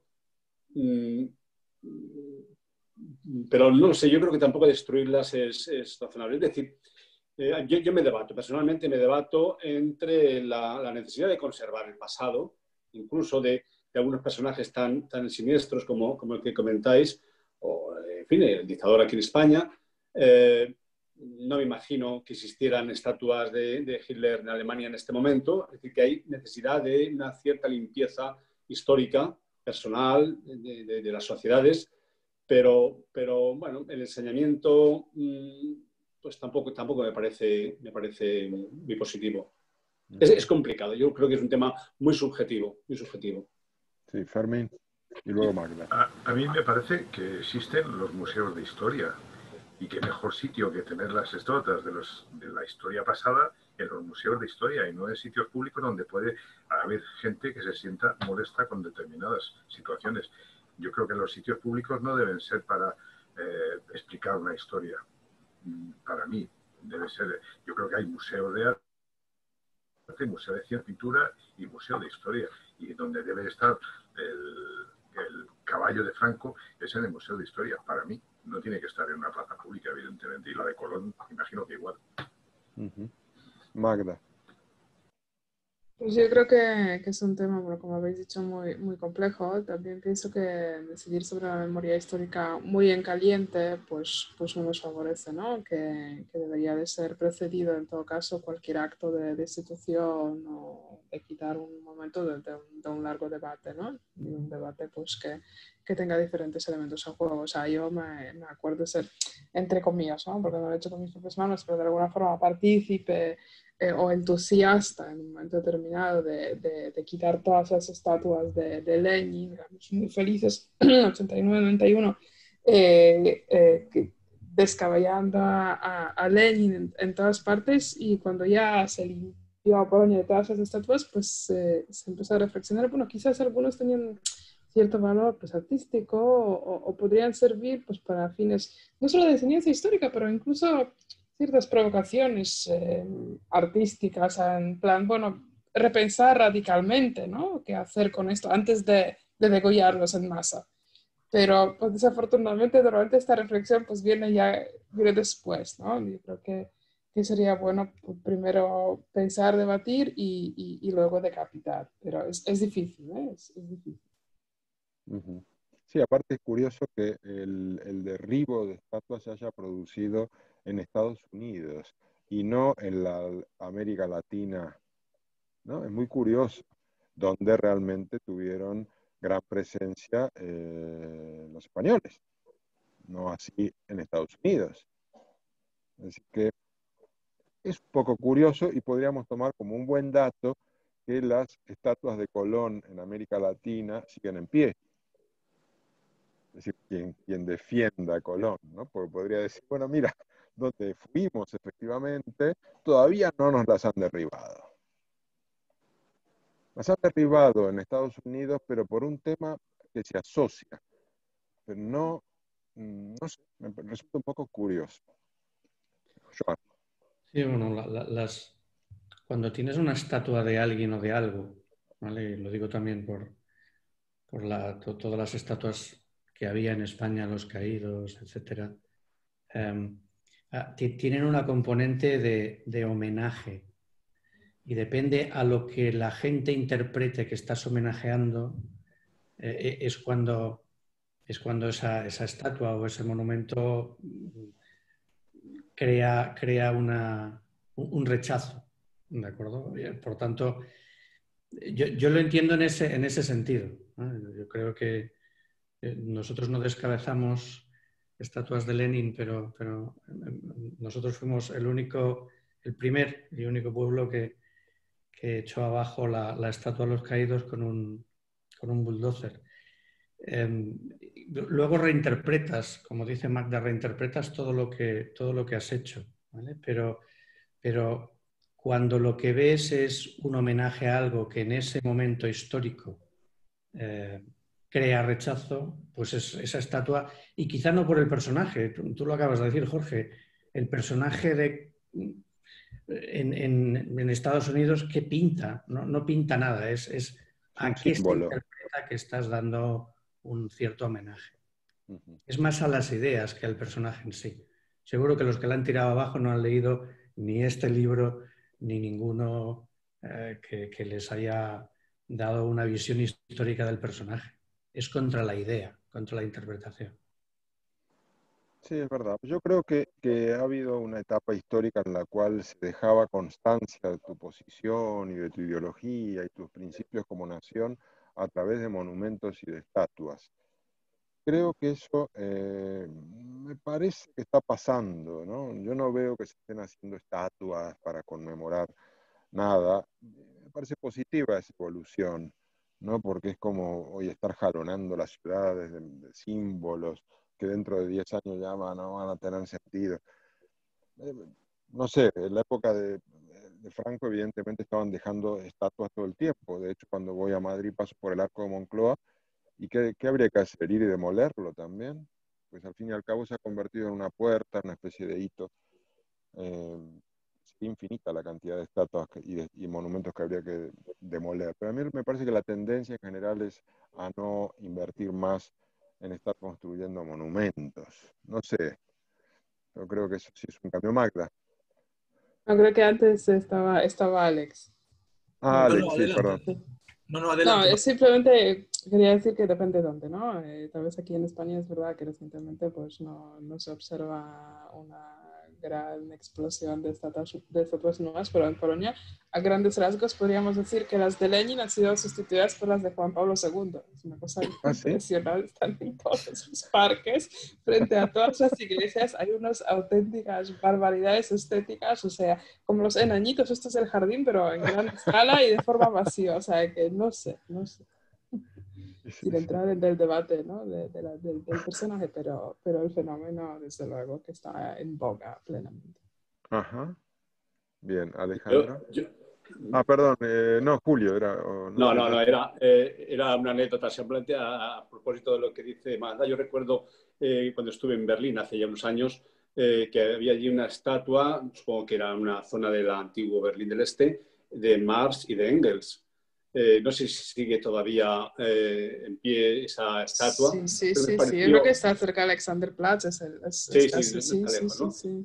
Y me pareció tan tierna que independientemente de los valores que representa, estés o estén de acuerdo, esto no se puede quitar de aquí. Es como No, palabras. absolutamente, pero es que fue Era justo, fue la muy. reflexión de los berlineses, eso fue muy interesante porque en Berlín sí que hubo un gran debate que hace con incluso hay una de Lenin que creo que está pintada de grafitis en plan una provocación artística, porque ellos sí que en un momento, o sea, empezaron sí también a la destrucción masiva, más o menos al mismo tiempo, pero pararon y se saca algunos han sido más efectivas que tú dices y algunos de Lenin también. Sí. Y, sí, tienen este efecto sí. pues curioso, ¿no? Hay un punto de ternura, sí, lo tiene, sí. Alejandro. Sí, iba a comentar que en relación a las estatuas, por ejemplo, la situación en los países cambia cada 10 o 15 años, determinadas situaciones van variando. Entonces, tal vez lo que vos comentabas antes, en nuestro punto de vista de hoy, de estatuas o conmemoraciones, tal vez en algún momento era normal dejar estatuas de Franco en todos lados, o como decía Magda, en Europa del Este, de Lenin, etcétera.